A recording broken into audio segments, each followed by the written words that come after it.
Yo, what's good? Welcome to another episode of the Plurawl podcast. If you're new here, we typically post 2 episodes a week. We share a story from the community around their experience navigating authenticity versus professionalism. And then once a week, I give you a glimpse into what's going on in my life, essentially a video slash audio journal where I don't know what the hell I'm going to talk about. I just start with what's going on in my life and just see where my thoughts take me. No script, no direction, just my raw, unfiltered thoughts. Now that you have more context into what's going on, let's get into it. All right, so I'm recording this episode on Tuesday, March 25th, and it is officially week 3 of Techstars. And I'm starting to feel the pressure and maybe even some performance anxiety. The word performance comes to mind because everything we do in Techstars is essentially leading up to demo day. Demo day is June 5th, and it is a day when all of the startup founders present, essentially pitch their company to a room of investors, partners, just a bunch of people. Imagine just like an auditorium and you're like pitching your company. And I think the original idea was to pitch for investments, but it's also an opportunity to show everything that you've been working on while you've been in the program. So it'll be something like, hey, this is what my company does, and this is all of the momentum that we've built up in the 13 weeks that we've been in the program. I've never been nervous about the idea of demo day. I like presenting, I'm comfortable on stage, and even in the few elevator pitches that I've done in the 2 weeks that I've been here, people have been giving me so much positive feedback on my presentation, my storytelling, all of those kind of things. But I'm starting to feel the pressure. And it's a pressure that people always spoke about. It's like, hey, this is going to feel like a lot. Things are going to move really quickly. And people would always like also talk about demo day. You know what I mean? And it's like, oh, are you nervous? Are you going to be ready for it? And I'm like, it's just a presentation. Like, what's the big deal? But I'm starting to feel it. I'm starting to feel the pressure. And it's one of those things that no one is telling me that like I'm fucking up. No one is telling me that I'm not moving fast enough or I'm not working on the right things. That no one is telling me that my plan ain't shit, that any of those things. No one is telling me that. And it's not like people are walking into a room and talking about all of the deals that they've closed since they've been. So like, it's not even as if I'm comparing myself to someone in my cohort that is just like doing a whole bunch of things that I'm not doing. Also, it's only been 2 weeks. The first week was like orientation. And then the second week, we just started classes essentially. So I got to give myself a little bit of grace and just remind myself that, yo, it's only been 2 weeks. Be patient. You got a plan. You got a great plan. You got a great team. You're surrounded by people that only want to support you. Yet that shit is easier said than done. Because yesterday, so Monday, the first day of week 3, I had such a bad panic attack. I'm going to try to describe it, but it was one of these things where like the word uncontrollable is coming to mind.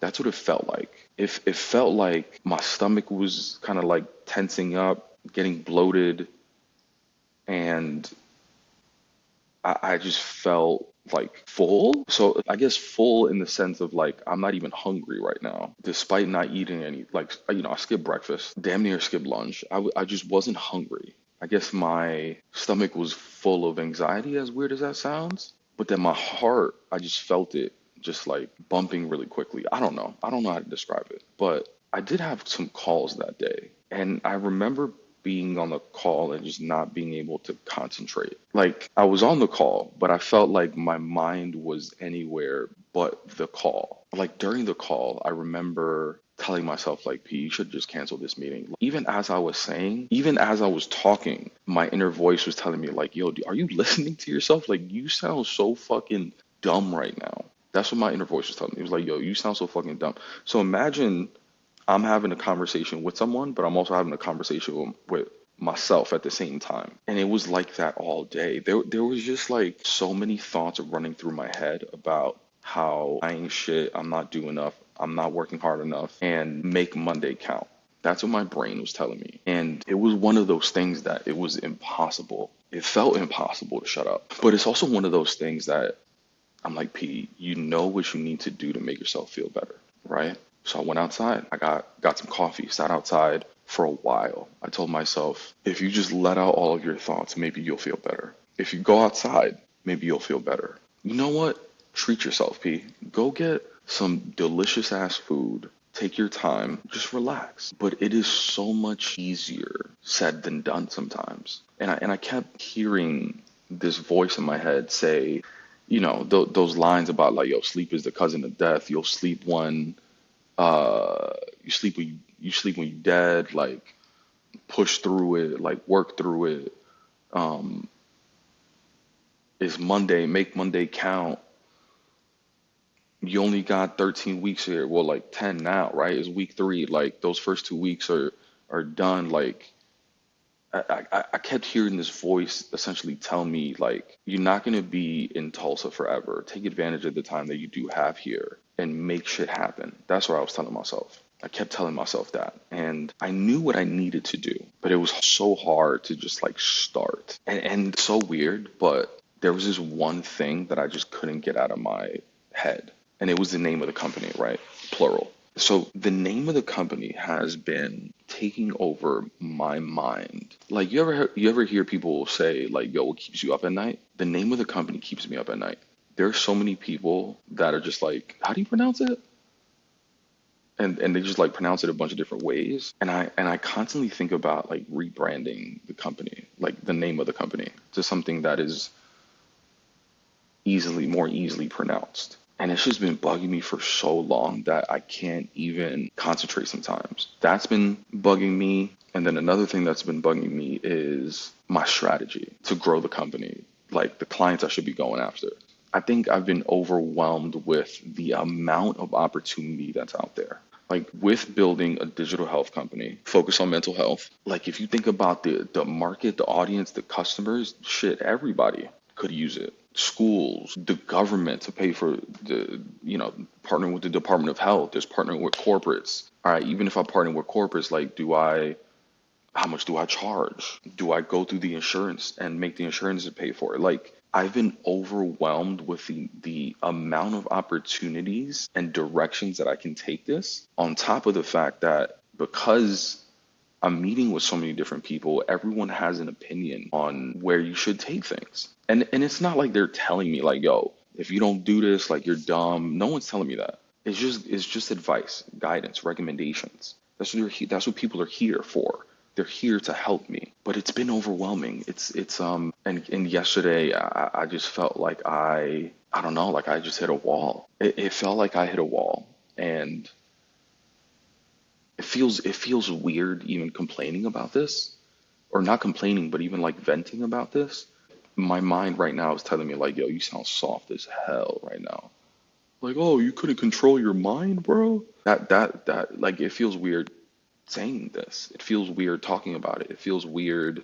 The idea of like even publishing this as an episode feels weird, especially as I hear people in my cohort, just like, and it's not just people in my cohort, right? Just like startup founders in general. I think there's like a glorification of the hustle culture and not sleeping and being able to work through things and push through things and work late and, never not work and the grind don't stop. Like, I sometimes think, am I built for this? Like, I sometimes think about like, am I soft? Like, was I always this soft? Or listen, there's nothing wrong with being soft. Where does my brain go? I mean, right now my brain is saying I'm hungry.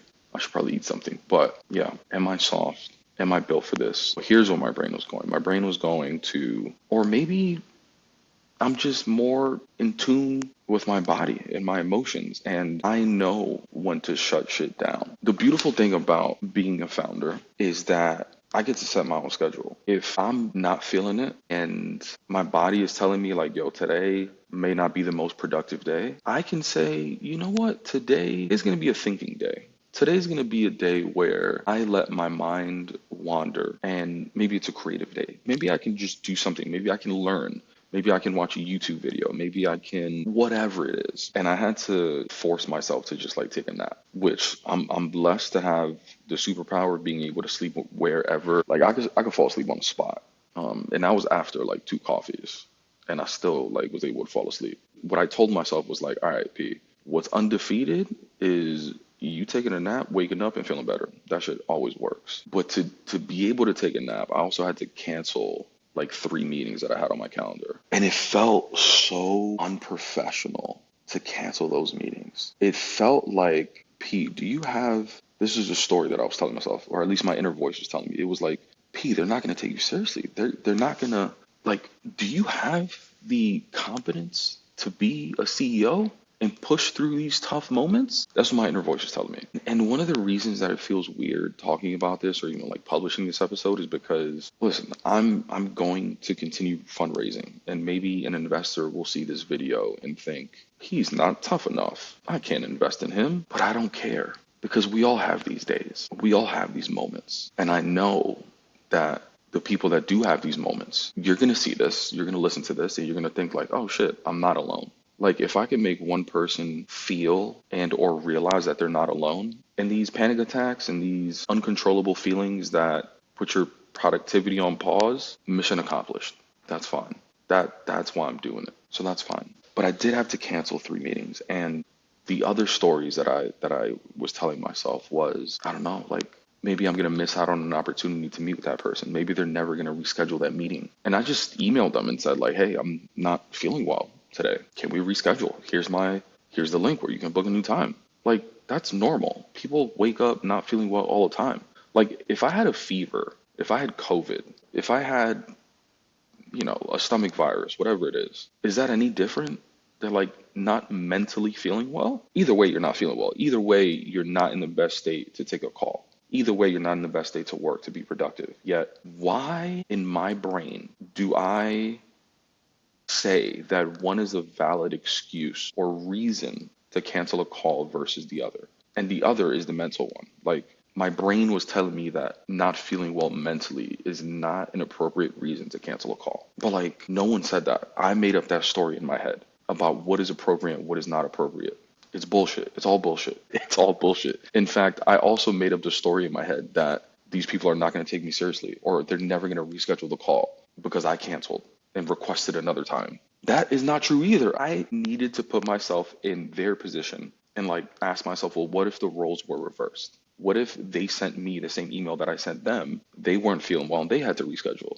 I wouldn't have thought anything of it. I would have been like, well, damn, sorry to hear that. I hope you feel better. I'll look on your calendar and book a new time. Simple. And I was just kept going with my day. Yet the overthinking and the excuses and the back and forth that I was having in my head around such a simple thing like rescheduling a call was giving me so much anxiety that I could have avoided. I took a nap. I woke up and I did feel a lot better. It's not that the nap solved all my problems. It's not like I woke up and my to-do list was gone. I had a bunch of partnerships. I was making mad money just from my nap. No, but it helped me silence my inner voice, my inner critic. And it's not a solution that I really enjoy using because it does fuck up my sleep schedule, but it is one of those like last resort things that always works. And after I woke up, I was able to work out. I went for a run. And also I had this, it's not an epiphany, but this thing that I was struggling with for so long around the name of the company, Plurawl.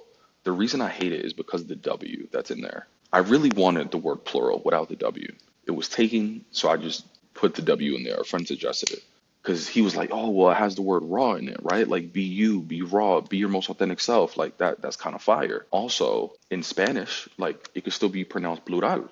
I was like, you know what? I kind of fuck with that. But the more that I look at that shit, I kind of hate it. But I had this moment. I was like, ooh, what if a tagline is like, plural? The you is silent, but that doesn't mean you have to be. Ooh, that shit. Right? Because like, yo, we all need somebody to talk to. We don't want to talk to our friends and family about our problems because we feel like a burden. We feel like we're doing too much. Talk to Plurawl. Process all of your thoughts on Plurawl. Oof, when that thought came to my head, I was like, listen, the panic attack, the nap, the anxiety, all that shit was worth it for that idea. That might be our new tagline. Plurawl. The W is silent, but that don't mean you have to be. Hit us up. And that's the beautiful thing about life. You got to give your body what it needs, and it will reward you for that shit. Waking up to fucking gems.